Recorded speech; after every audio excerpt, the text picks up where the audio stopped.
warahmatullahi wabarakatuh.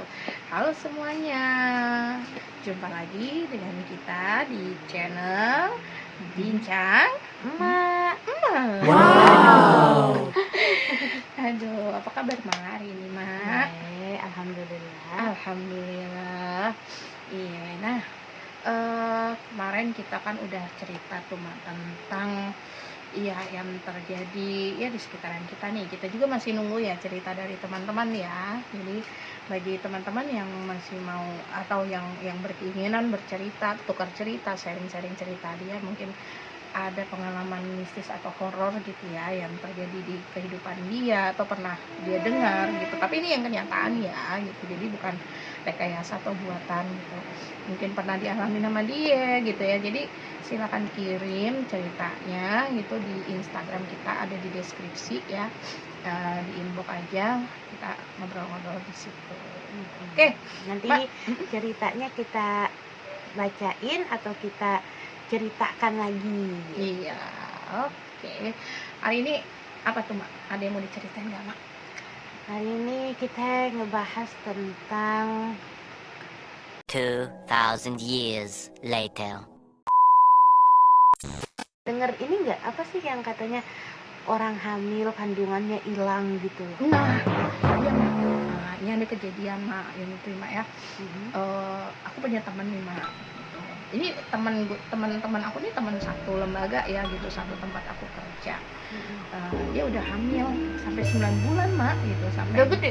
udah 9 bulan, bayangin aja, dia tinggal mau melahirkan berapa hari, kebetulan dia ngambil cuti sengaja biar dekat-dekat hari melahirkan gitu, karena kan jadi biar dapat panjang lah gitu ya, waktu dia 3 bulan buat bisa ngasuh anak gitu kan. Kalau misalnya dia sebulan sebelumnya kan dia pikir kan kasihan, kan biasa cuti melahirkan tuh 3 bulan gitu kan Mak. Nah jadi karena dia pikir udah dia deket-deket gitu, 5 hari sebelum lahir HPL dia, nah itu dia cuti kan gitu. Nah sebelum cuti itu dia cerita sama kita tuh Mak, dia mimpi, kok aku mimpi ini udah 2 kali nih dengan hari ini, ada nenek-nenek datang itu ngusapin perut aku. Kemarin Ntar dulu, tuh nenek pengen hamil juga kali ya. Iya. Tapi nggak kenal tuh siapa neneknya gitu kan ya Mak ya. Terus ada sebelumnya dia mimpi tuh nenek nyium perut dia gitu kan. Terus kita sampai bilang, yaudah lu Sebentar, tuh nenek kagak punya anak. terus kok Mak jadi mikirin neneknya? Ini kenapa Mak jadi mikirin neneknya ini gitu kan, ingat? Nah akhirnya ya Temennya jawab, temen gue tuh kan udah deh, dia nggak pikirin, kita cuma nasehatin gitu, yaudah lu jangan ke tempat-tempat yang jauh-jauh dulu gitu kan, banyak-banyak baca doa gitu kan. Terus dia bilang ini sampai katanya gue disuruh sama mertua bawa apa sih, kata gugiting lah, bawa apa gitu, cuman dia yang bilang, biasanya orang hamil ini. gitu kan. Terus bilang gue kan nggak percaya yang begituan ya gitu kan ya, kalau gue sih kalau alam bisawab ya yang begitu ya gitu kan. Nah, terus tapi gue katanya nurutin aja deh katanya, cuman gue taruh di bawah bantal katanya gitu. Setelah ini 3 hari menjelang dia menjelang dia HPL, dia kan mau pikir dia ya lusa lah mau berangkat ke rumah sakitnya. Udah persiapan dong. Iya Mak. Nah dia malamnya dia mimpi nenek itu ngusap perutnya lagi. Pagi-paginya nih Mak, dia kok kebelet pipis ya, bangun tidur dia kebelet pipis itu sebelum subuh, dia lihat tuh perut dia udah kempes, Hilang deh. kempes Mak, hilang sampai loh, dan dia situ nangis, dia nanya Shock gitu kan ya. akhirnya sama ininya gitu, sama suaminya udah langsung ke dokter dan periksa, benar Ya Allah, kosong. bayangin aja perjuangan itu 9 bulan, bukan waktu dikit, udah jalan-jalan udah susah, tidur udah segala macam. Ya Allah, Kalau nggak tahu bisa hilang pikir. begitu. Nggak tahu tuh kemana ya, nggak tahu, walau kita nggak tahu gitu kan Mak. Akhirnya dia nangis, dia periksa emang benar nggak ada, bahkan sampai ari-ari di dalam itu pun udah nggak ada, benar-benar bersih, kosong gitu. Nah apa sih Mak gitu, itu apa yang terjadi gitu, itu kan di luar logika kita ya Mak ya gitu. Tapi itu benar terjadi gitu. Kalau dibilang apa yang terjadi kita wallahu a'lam ya, maksudnya kan itulah kita kalau ngambil hikmahnya ya mungkin Allah mau ganti yang lebih baik lagi gitu dengan anak itu, mungkin kita nggak tahu tuh anak bakal jadi bala atau apa gitu aja, mengambil hikmahnya begitu.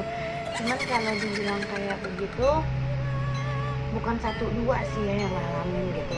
Kita mau bilang mau nyalahin orang, kita juga nggak bisa nyalahin orang karena barang kayak gitu kan tidak bisa dipidanakan, maksudnya nggak ada hukumnya kan, maksudnya gitu. Apalagi kita Indonesia gitu kan terkenal dengan bisa membunuh tanpa menyentuh, ya salah. Tapi mau punya cerita. Ini cerita kejadian sama salah satu keluarga emak. Jadi gini awal mulanya ini,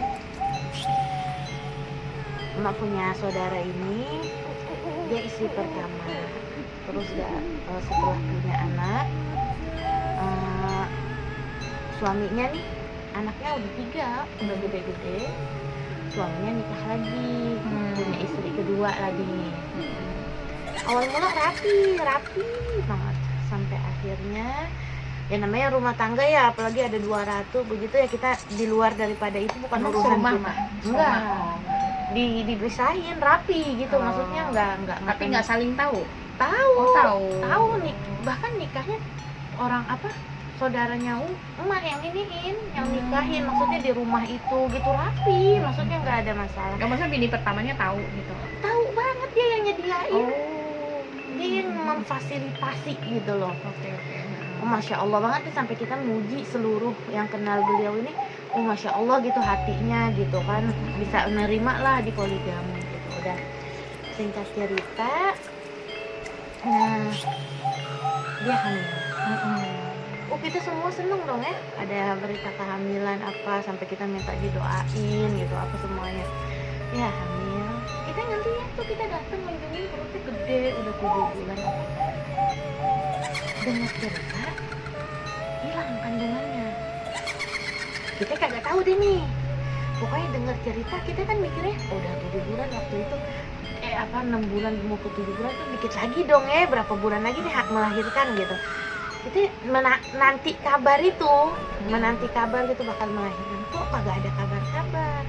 Kita ada nanya sama siapa begitu, nggak nanya, lupa. Waktu itu kita datang ke rumahnya, niatnya pengen ngeliat bayi, karena nggak ada kabar kita mikirnya udah ngelahirin. Tapi tadi kan katanya tahu itu hilang. Oh, belum tahu. Belum. Oh, dia nggak ngasih tahu ke siapa-siapa kalau hilang. Iya. Jadi akhirnya kita taunya dia lagi hamil 6 bulan waktu itu. Kita mikirnya ya udah deh, nanti dia melahirkan kita jengukin. Berserang beberapa bulan, kita udah firasat kita udah ngelahirin dong. Waktu kita datang udah gede kan gitu.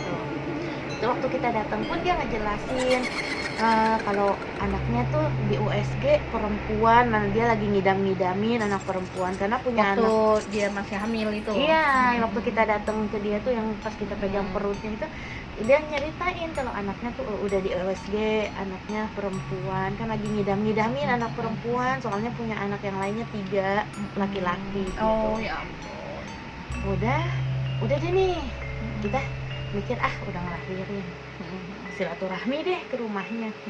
Datang deh kita ke silaturahmi. Nah, kita ketemu deh, loh kempes kan perutnya. Karena kita mikir udah ngelahirin dong. Oh iya. Akhirnya kita peluk dia, Kak selamat gitu. Nggak tahu nih cerita kalau hilang, kagak tahu. Akhirnya tuh kita ngomong, selamat Kak. Enggak Pak, katanya gitu. Hilang kandungannya. Dia ngomong begitu, kaget dong kita. Lah kok bisa? Kita bilang gitu. Nggak ada pikiran kita kalau misalnya hilang gara-gara gaib itu tadi, nggak ada. Kita mikirnya ya mungkin keguguran gitu kan, yang namanya orang hamil gitu apa.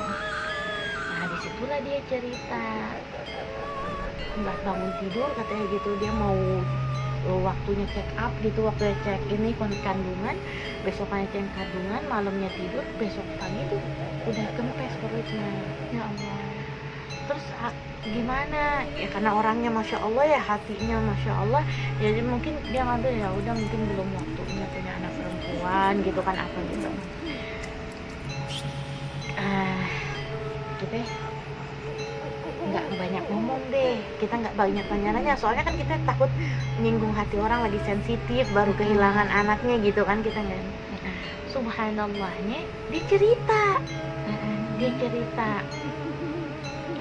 pas begitu dia dapat musibah itu, dia ngangkat sumpahnya gini, kalau memang anak ini hilang karena Allah, aku rela. Tapi kalau memang ada yang berniat tidak baik, kasih tanda, kasih tahu siapa orangnya. Udah. Subhanallahnya 3 hari kemudian dia dengar kabar dari lakinya kalau bini muda lakinya pendarahan, tanpa hamil, tanpa mens, tanpa ini, pokoknya ujuk-ujuk pendarahan. Itu sampai 2 bulan apa bagaimana. Lakinya ini baru cerita. Oh, bentar, Mak. Oh, jadi yang hamil itu bini pertama. Iya. Oh, alah, gue pikir kok bini keduanya. Lah kagak nyambung kan, kita bilang anaknya udah 3 lah, bini muda baru. Gue yang gak nyambung banget. Makanya. Jadi nih apa, ada tanda begitu. Nih si laki ngomong curhat sama bini tua.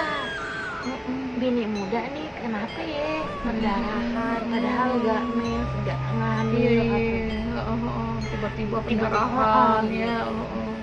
Udah kayak gitu, bini tua tek dong. Ngerti nggak sih? Langsung Feeling dong. Gitu ya. Akhirnya, tapi pada saat itu tiba-tiba suaminya tuh diem di atas kasur, duduk, terus dia nangis. Terus suami tuh nangis sama si istrinya tuh saudara kita.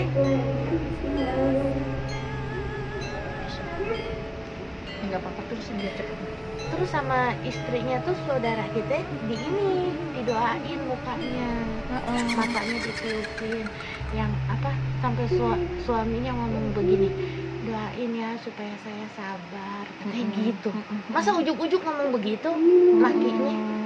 Berarti secara nggak langsung tuh laki juga tahu sampai pelakunya. Cuman kagak bisa berbuat macam-macam, soalnya kan bini juga. Iya. Udah deh tuh. Dari situ si saudara kita nih nyeritain tentang itu, ya kita cuma ngedengerin aja ya kan, nanggepinnya ya udah gitu kan. Oh ternyata kayak gitu kan apa. Udah deh tuh, kita pura-pura gimana sih, kayak ngejaga hatinya aja gitu maksudnya. Ya udah kayak gitu, nggak ada pembahasan lain deh, kita cuma dengerin curhatannya. Selesai kayak gitu udah kita nyaru deh ceritain yang lain, maksudnya kita jaga hatinya kan. Si suaminya ini duduk di samping kasur, terus si istrinya ini dia tiba-tiba ngedoain telapak tangannya, terus diusapin ke muka suaminya. Tapi si suaminya ini sambil ngomong, doain ya supaya aku sabar, aku kuat. Berarti secara nggak langsung itu suami tahu kalau misalnya yang bikin hal buruk terhadap istri tuanya itu yaitu istri mudanya. Kenapa makin yakin lagi kalau itu perbuatan dari istri mudanya? Karena anak tertua dari istri tuanya itu kerasukan, dan ternyata si setannya itu ngomong kalau misalnya tuh dia kiriman dari keluarga istri muda gitu apa segala macam. Wallahu a'lam bishawab. Jadi gitu ya, berarti itu memang ada ya, Mak, terjadi ya. Kalau Hal kayak gitu tuh nggak bisa kita elak juga gitu sebenarnya. Tapi sebenarnya tuh kalau untuk nangkal yang kayak gitu tuh gimana sih, Mak? Ya jangan kosong aja sih sebenarnya, supaya kita berpikir ingat Allah aja. Ya Allah, ya semoga kita semua terhindar ya dari hal seperti itu. Semoga bagi ibu-ibu yang sedang mengandung, sedang hamil bisa terjaga ya, bisa terus sehat sampai anaknya dilahirkan ya. Dan jangan lupa kita harus perkuat ibadah kita ya Maya gitu. Mudah-mudahan kita semua terhindar dari hal-hal yang hal-hal goib yang sangat tidak baik gitu, dan semoga kita senantiasa dilindungi sama Allah SWT. Amin. Oke, mungkin gitu aja sampai sini ya Maya. Nanti kita bakal ada cerita-cerita lagi lainnya, dan jangan lupa teman-teman untuk di subscribe Dan like. sama komentar yang positif. Oke, kalau ada cerita-cerita menarik boleh kirim ke IG kita melalui deskripsi. Terima kasih banyak. Assalamualaikum warahmatullahi wabarakatuh. Bye.